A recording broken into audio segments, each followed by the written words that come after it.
नमस्कार, भारत मौसम विज्ञान विभाग की दैनिक मौसम परिचर्चा में आपका हार्दिक स्वागत है। यदि आज के हाइलाइट्स की बात करें तो दो लो प्रेशर एरियाज अभी बनने के क्रम में हैं। एक लो प्रेशर एरिया आज जो हमारे पास एक मध्य पूर्व अरब सागर पर एक साइक्लोनिक सर्कुलेशन है, उसके प्रभाव में आज सायंकाल तक बन जाएगा और एक दूसरा लो प्रेशर एरिया मध्य बंगाल की खाड़ी पर 22 अक्टूबर के आसपास बनेगा। और इसके साथ साथ जो दक्षिणी प्रायद्वीपीय भारत पर छिटपुट स्थानों पर एक दो स्थानों पर भारी वर्षा का दौर अगले 3 से 4 दिन चलता रहेगा।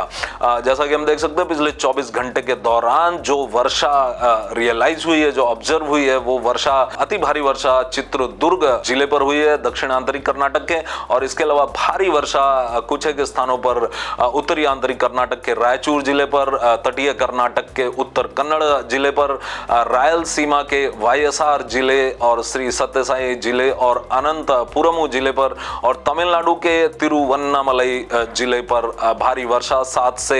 9 सेंटीमीटर तक की वर्षा दर्ज की गई। और इसके साथ साथ कोंकण के सिंधुदुर्ग जिले पर भी 7 से लेकर 9 सेंटीमीटर तक की वर्षा दर्ज की गई है। तो यदि हम अगले 5 से 7 दिनों तक वर्षा की वार्निंग की बात करें तो पूरे उत्तरी भारत, मध्य भारत और इसके साथ साथ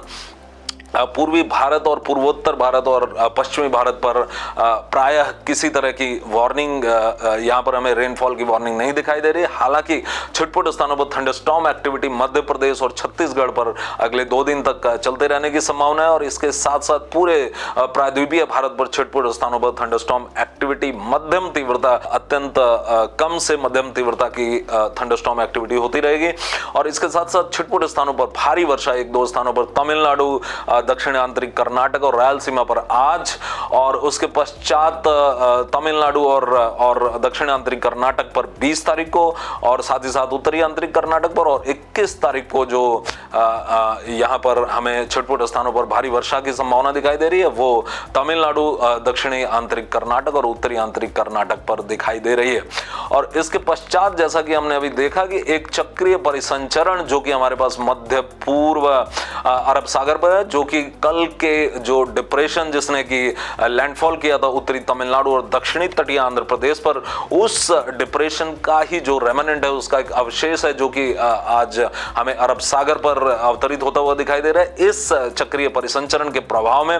अगले 12 घंटे के अंदर एक लो प्रेशर एरिया बनने की संभावना है। और इसके साथ हम काफी अच्छी क्लाउड स्ट्रक्चर इस समय देख पा रहे हैं। सैटेलाइट इमेज में एक सर्कुलर क्लाउड स्ट्रक्चर देख पा रहे हैं। और इस लो प्रेशर एरिया के अगले 24 घंटे के अंदर फिर इसके थोड़े और अधिक तीव्र होने की संभावना है। किंतु एक अच्छी बात यह है कि ये लो प्रेशर एरिया सीधे पश्चिम उत्तर पश्चिम दिशा में गति करते हुए मध्य पश्चिमी अरब सागर की ओर ये धीरे धीरे विस्थापित होगा अगले 3 से 4 दिनों में। और इसके कारण जो भारतीय मुख्य भूमि, भारतीय तटीय भूमि को किसी भी प्रकार का कोई नुकसान होने की संभावना नहीं है। हालांकि अरब सागर पर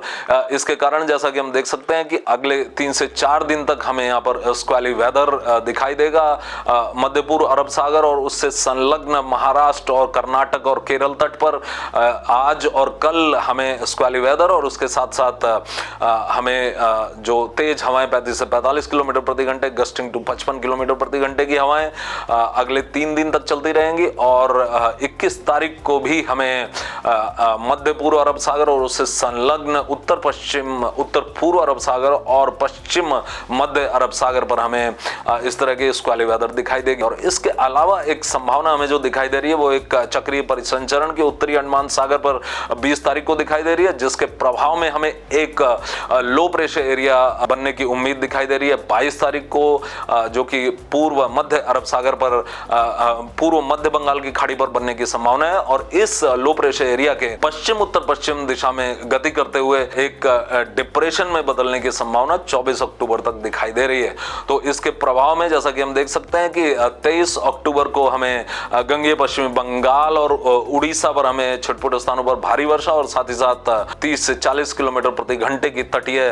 तेज हवाएं यहां पर आने की उम्मीद है। और 24 अक्टूबर को जैसा हम देख सकते हैं गंगेय पश्चिम बंगाल, उड़ीसा और साथ ही साथ उत्तरी तटीय आंध्र प्रदेश पर भी छिटपुट स्थानों पर भारी वर्षा की संभावना हमें दिखाई दे रही है। और इसी क्रम में अंडमान सागर पर 20 तारीख को स्क्वाली वेदर और उसके साथ साथ 35 से 45 किलोमीटर प्रति घंटे की हवाएं 20 तारीख से देखने में आएंगे, जो कि धीरे धीरे पश्चिम की ओर जिनका विस्थापन होगा। और हम देख पाएंगे कि 21 अक्टूबर को